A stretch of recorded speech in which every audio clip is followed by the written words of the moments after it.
안녕하세요. 노인교육론 2주차 강의 들어가겠습니다. 오늘 강의 주제는 고령화와 고령사에 대한 이해입니다. 2주차 강의인데요. 2-1강, 2-2강, 2-3강 이렇게 세 편으로 나눠서 하겠습니다.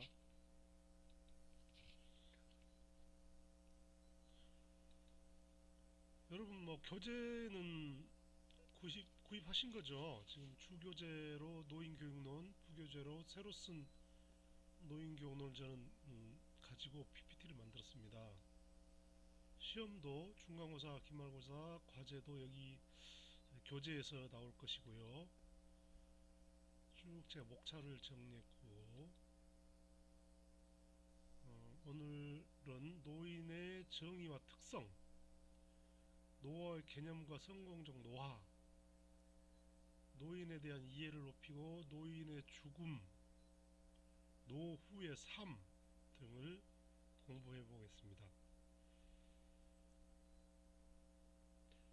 2-1강에 보면 이제 인구 고령화의 이해, 고령화의 의미와 개념, 한국 고령화의 특징, 한국의 인구 고령의 문제점 등을 논해 보겠습니다.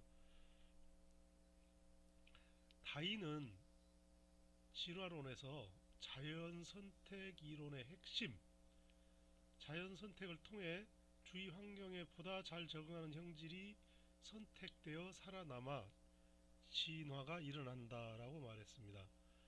환경에 잘 적응하는 생물이 살아남았고, 이 생물은 생명을 연장하기에 지속적으로 생명의 이로운 기능을 선택해 진화해 왔습니다. 인류의 수명 연장과 고령화 현상은 인류 진화의 증거입니다. 인간의 노화는 늘 관심과 두려움의 대상이었고, 지금 현재도 두려운 생각을 하고 있습니다. 늘 늙는 게 무섭고 죽는 게 무섭고요. 노화는 곧 사회적 소외와 죽음을 뜻하기 때문에 논의가 진척되기가 힘들었어요. 노년에 대한 학문인 노년학이 생긴 것은 20세기죠. 옛날에 고대 철학자들도 죽음에 대한 논의를 하긴 했었습니다. 근데 본격적으로 노년학이 생긴 건 20세기입니다. 노년학을 의미하는 제론톨로지를 만든 것은 이제 러시아 생물학자 메츠니코프입니다. 그가 이제 1903년에 그리스어로 노인을 의미하는 제론과 연구를 뜻하는 로고스를 합해서 노인을 연구하는 학문이라 해서 출발시켰죠. 고령화는 인간이 출생에 성장의 과정을 거쳐 신체적으로 노화에 이르는 과정을 말합니다. 고령화 과정에서 인간은 경험과 지혜의 축적, 기술과 지적 수준의 향상 등과 같은 긍정적인 결과를 얻을 수 있는 반면에 신체적 노쇠, 정신적 감퇴, 친구나 배우자의 죽음 등과 같은 부정적인 결과도 만나게 됩니다. 급속한 고령화로 국가에서는 노인 문제에 대해서 정책을 우선적으로 책정을 해야 될 것입니다. 한국인의 평균 수명은 1960년대에 비해서 2021년 현재 20세가량이 늘어났습니다. 여기 보시면 통계를 보시면 60년, 70년, 80년, 90년 쭉 나와 있죠. 세계 고령화가 확산되어 인구 고령화는 일반적 사회 현상입니다. 유엔은 노인을 65세 이상으로 정하고 고령화 사회, 고령사회, 초고령사회로 구분하였습니다.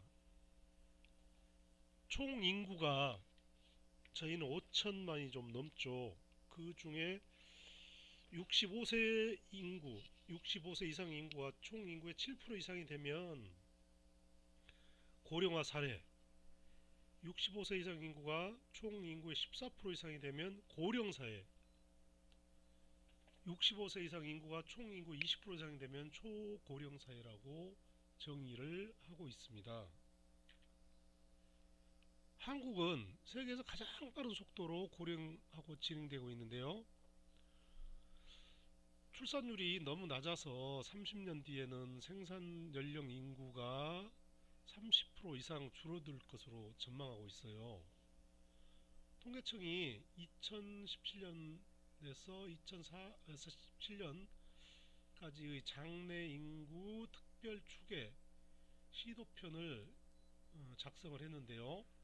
전국의 생산 연령 인구는 2017년 3,757만 명에서 2047년에는 2,562만 명으로 무려 31%가 감소한다고 전망을 했습니다. 총 인구 가운데 생산 연령 인구 비중은 같은 기간 73.2%에서 52.4%로 20.8포인트가 줄어들 걸로 예측하고 있습니다.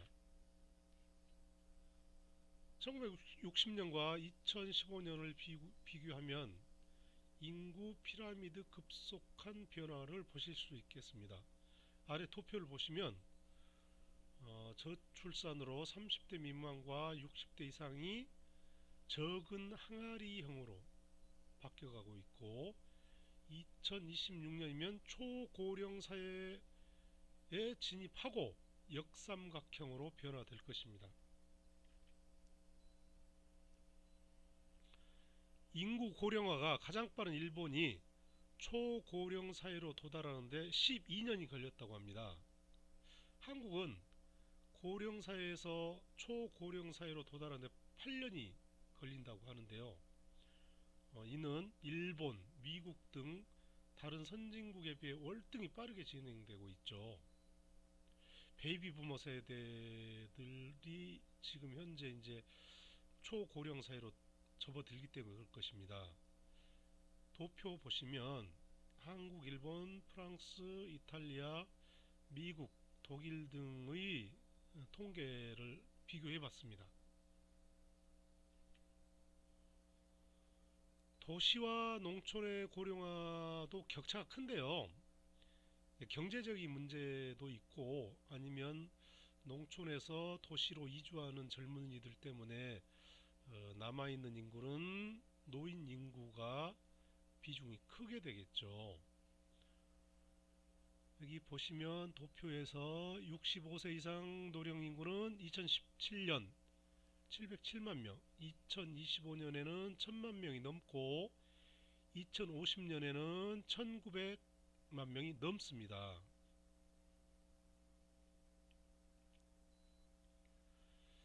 한국고용정보원에 근무하는 이상호 연구원은 마스다 히로야가 만든 지방소멸 지수로 한국의 읍면동 3482곳을 분석해 보았는데요. 지방소멸 위험지수는 젊은 여성 인구를 노인 인구로 나눈 값인데요. 소멸 위험 지역은 30년 후에 마을이 사라질 가능성이 높습니다. 전국 읍면동 1383곳이 30년 뒤에 사라진다는 통계가 있습니다. 네, 지도에 쭉 표시를 했는데 쭉 한번 살펴보십시오.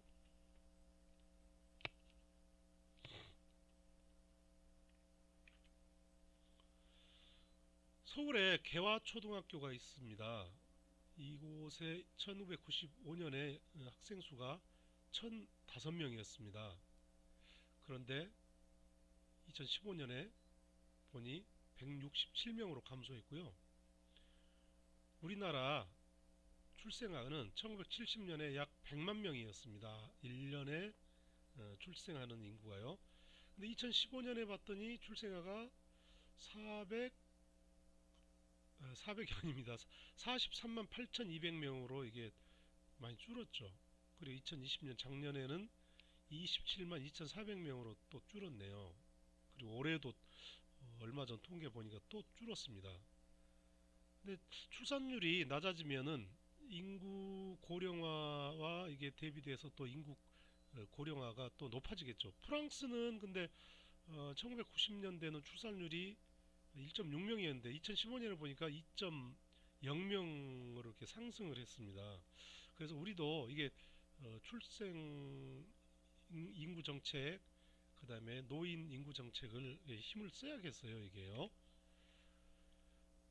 출생아 수 및 합계 출산율을 2010년부터 2020년 10년 동안 이렇게 쭉 조사를 해봤는데 차이점이 차이가 많이 나죠. 또 2010년에는 470명이었는데 출생아가 작년에 2020년에는 272명으로 뭐 한 200명 정도가 줄었네요.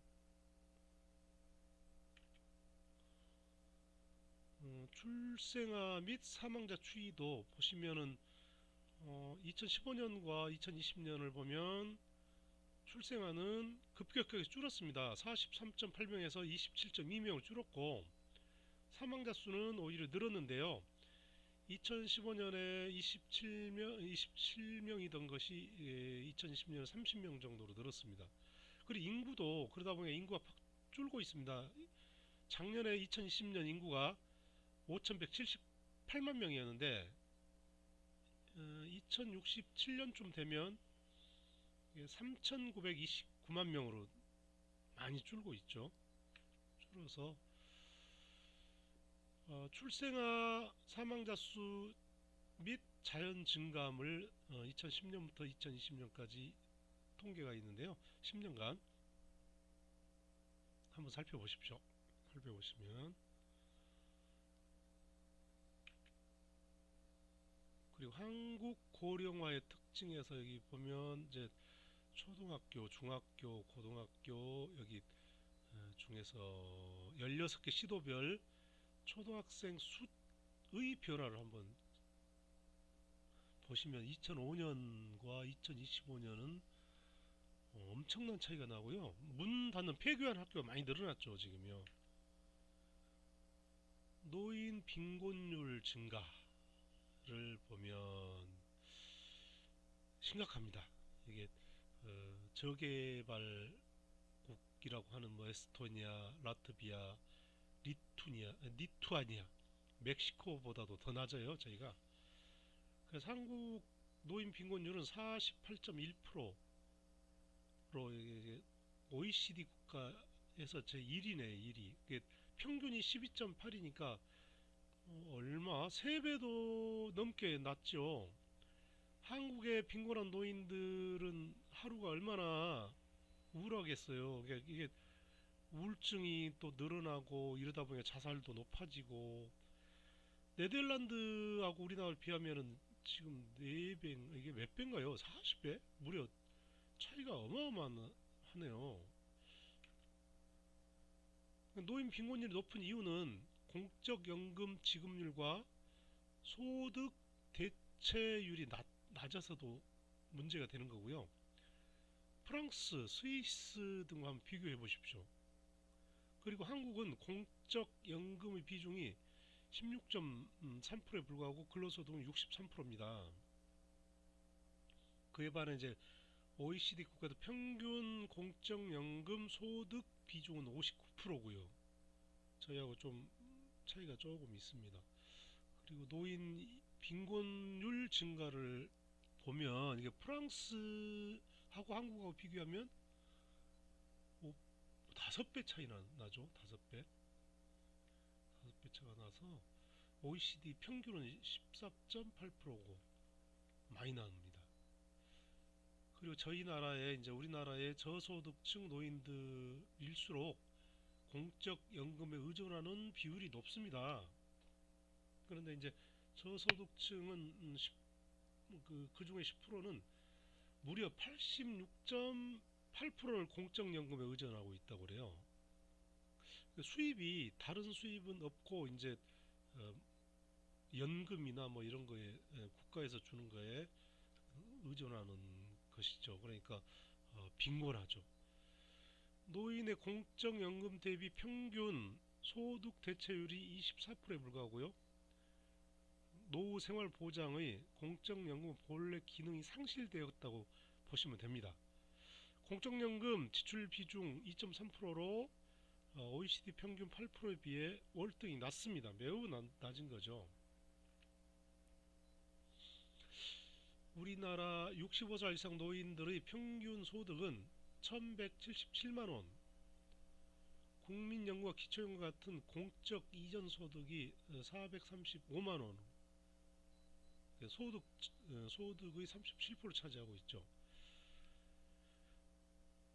프랑스 등 선진국은 70에서 80% 정도인데 이제 많이 뒤처져 있다고 2017년에 이게 통계입니다. 2017년.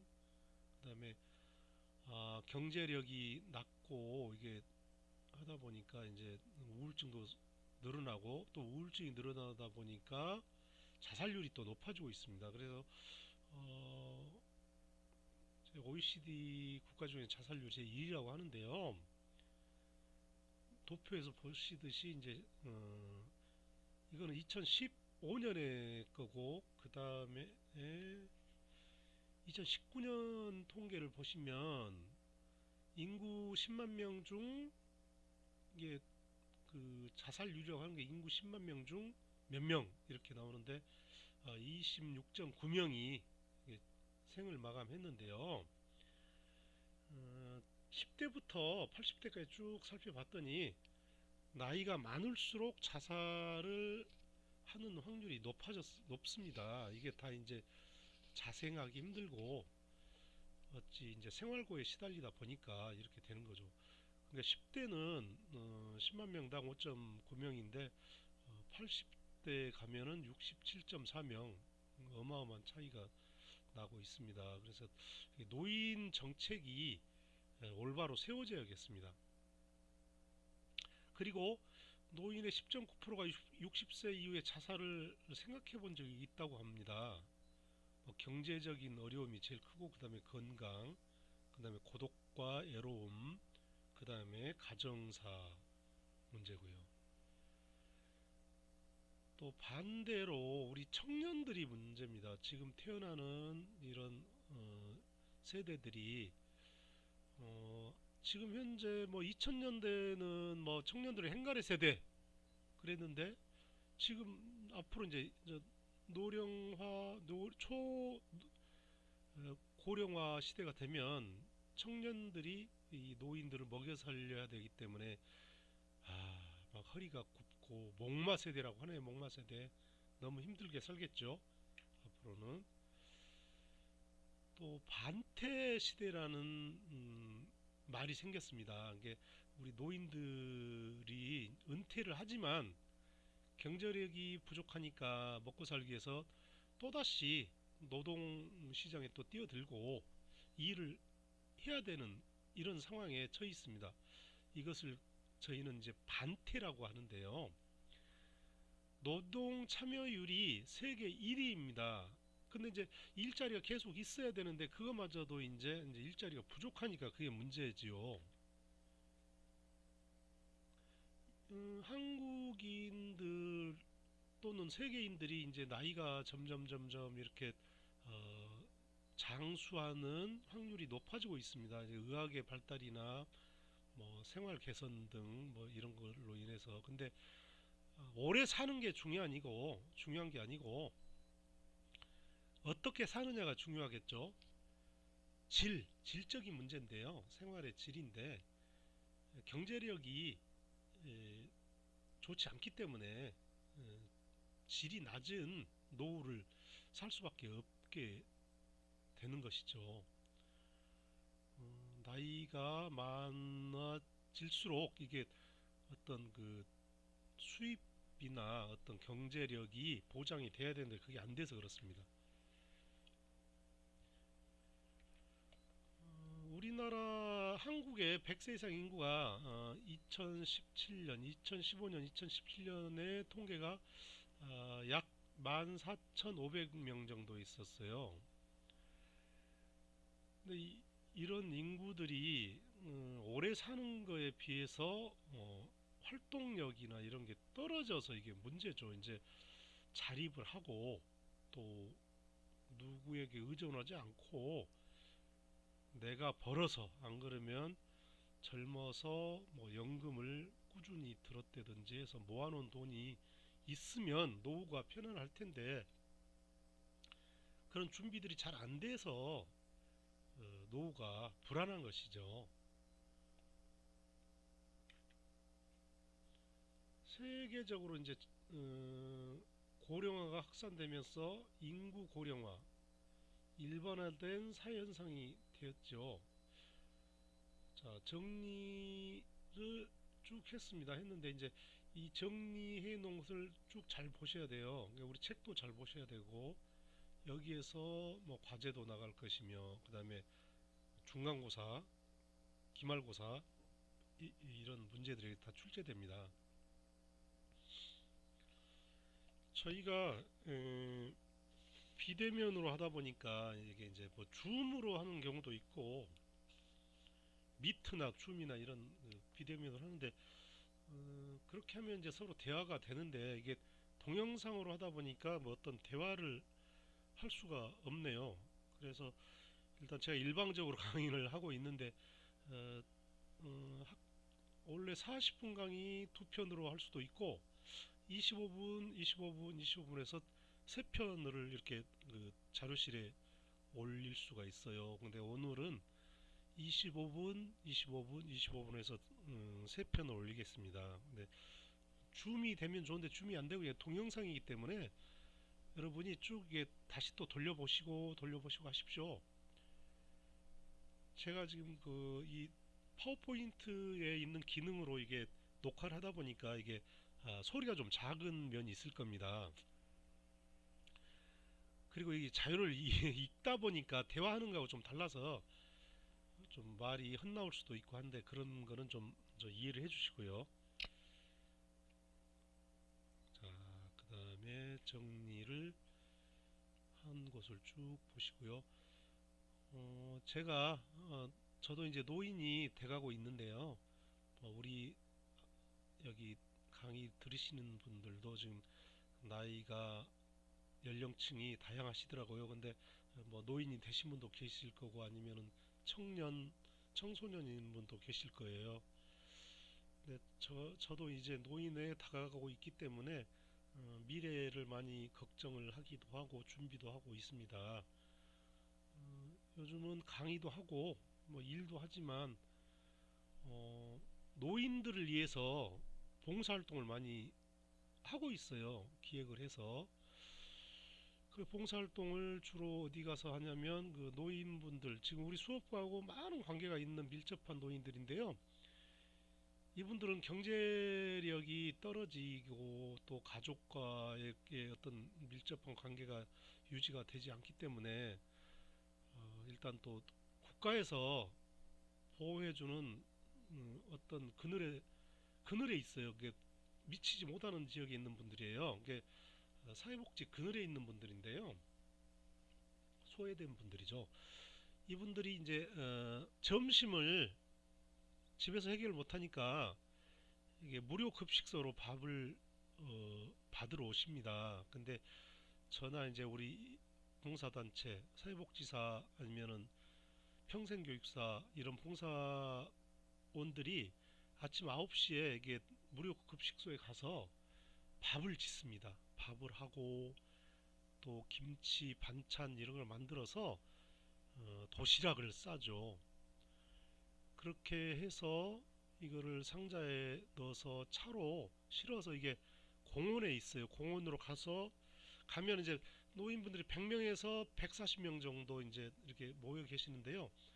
어, 월요일부터 일요일까지 맨 날마다 하죠, 아침에. 근데 저는 이제 시간이 날 때마다 가는데, 뭐 일주일에 한 세 번 정도로 가죠.